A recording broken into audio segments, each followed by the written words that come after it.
Tu connais certainement cette phrase qui dit renaître de ses cendres. Mais est-ce que tu sais exactement d'où ça vient? Le phénix, dans la mythologie, c'est un oiseau magnifique qui vit très longtemps, parfois des siècles.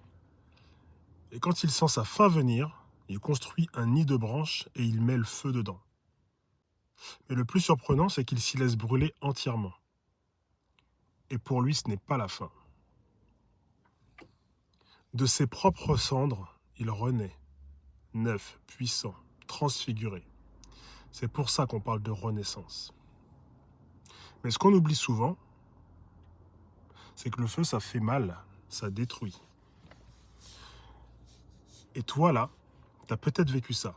Une relation toxique, t'es consumé de l'intérieur, parce que t'as aimé fort, t'y as cru, et tu t'es oublié. Alors aujourd'hui, peut-être que t'es sorti de cette relation. Mais ton corps, lui, il est resté dedans. T'as encore des insomnies, des douleurs, des nœuds dans le ventre, des sautes d'humeur, des larmes sans raison. Ton énergie monte, descend, explose, s'effondre, et tu crois que c'est normal. Non, non, non. C'est pas ça la vie. La vraie vie, c'est d'être stable à l'intérieur.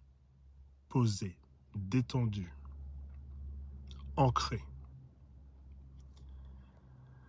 C'est aussi d'être triste quand il y a une vraie tristesse, mais heureuse quand il y a une vraie joie. Pas d'être dans le yo-yo émotionnel à cause d'un souvenir d'un homme qui ne t'a jamais aimé comme tu le mérites. Le feu du phénix, tu l'as déjà traversé. Mais pour renaître, tu as besoin de faire le travail, de nettoyer les cendres, de libérer ton corps, ton cœur, ton système nerveux. Tu veux un exemple de phénix réel? Cherche des femmes qui ont été détruites et qui sont aujourd'hui thérapeutes, artistes, coachs, leaders. Elles ont juste accepté de faire le boulot. Et maintenant, ce sont d'autres femmes. Pas plus fortes, juste plus vraies et plus libres. Le lien dans la bio si tu es prête à renaître pour de vrai. Pas dans ta tête, dans ton corps. Parce que le feu est passé. Maintenant, il est temps de vivre.